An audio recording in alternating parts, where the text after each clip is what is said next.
Bonjour Madame, Monsieur, j'espère que vous allez bien. Mon nom est Yannick Michaud et je suis heureux de me joindre à l'équipe de TVSO pour la portion Vaudreuil-Soulanges de votre bulletin d'information hebdomadaire, les nouvelles du Sud-Ouest. Puisqu'il en est question, les élections municipales dans les 23 municipalités de Vaudreuil et de Soulanges sont bel et bien déclenchées et certaines courses vont devoir être suivies de près par les électeurs. C'est le cas à Vaudreuil-Dorion et nous sommes heureux de pouvoir annoncer que les deux candidats à la mairie ont accepté de croiser le fer dans le cadre d'un débat qui sera diffusé en direct mercredi prochain, le 11 octobre, sur le coup de 19h, sur le site Internet vivamedia.ca. Viva Média diffusera en effet ce rendez-vous démocratique mettant aux prises l'actuel maire Guy Pilon et son opposant Pierre Séguin. Les deux hommes s'opposent depuis la dernière année alors que la campagne n'était toujours pas officiellement lancée. TVSO a par ailleurs accepté de collaborer de près à la tenue de ce débat et sera sur place pour capter l'affrontement entre les deux politiciens. Le débat pourra donc être revu sur les ondes de TVSO en rediffusion. Dans un autre dossier, parlons des inondations printanières qui ont laissé de nombreux citoyens de la région aux prises avec des dégâts évalués à plusieurs milliers de dollars. À Rigaud, les sinistrés sont découragés de la lenteur des procédures afin d'obtenir les permis pour rénover ou reconstruire.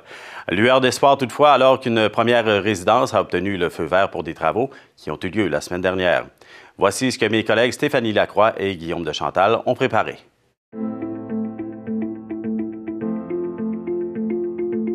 Écoute, le premier permis, première maison, on est content parce que, tu sais, c'est comme si on avait d'un boulier puis on sort à la loterie, là.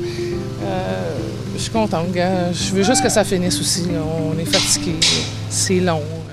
Bien, ce qu'il y a de particulier, c'est que ce chantier ici, OK, il se trouve être la première maison à cause des inondations qu'il y a eu à Rigaud.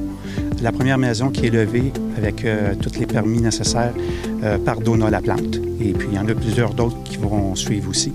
C'est un grand pas pour Rigaud. On est stratégiquement ici là, bien placé pour recevoir Carillon. Puis moi, je suis la première maison, fait que ça rentrait. Moi, je n'ai eu à peu près un pied dans la maison, donc on avait à taille ici. Là, sur mon terrain en arrière, je n'avais au-dessus du nombril. Bien, premièrement, c'est une fondation en bloc. Une fondation en bloc n'est jamais hydrofuge. Jamais, jamais, jamais. Et en plus de ça, c'est très fragile. Aujourd'hui, notre première journée, on est venu préparer pour le levage. Ça veut dire que là, il faut faire de l'excavation, il faut faire des caissons, il faut rentrer des beams d'acier pour faire une structure en dessous pour être capable de soulever le bâtiment. Ça peut être assez rapide. On a quand même le bon équipement aussi.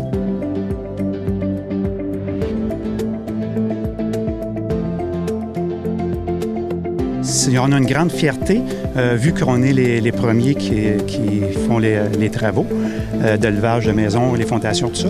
Et ce qui arrive aussi, c'est que quand il y a eu les inondations, on s'est aussi impliqué.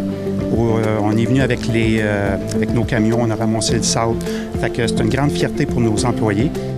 C'est ça, c'est le début de la fin. Je te dirais, tout ce qui était gouvernement, ville, tout était bien pénible pour les citoyens. Puis, moi, je les encourage à ne pas lâcher. Là. Je sais qu'il y en a qui tombent, ils ont à l'usure, là, mais faut pas arrêter, gars. Il y a un beau côté. Là. Moi, je vais avoir un beau salage, puis ça va être plus sécuritaire. Je monte de 3 pieds, donc je devrais être correct là, pour les prochaines. C'est la fin d'un chapitre de merde, tu sais. Mais c'est ça.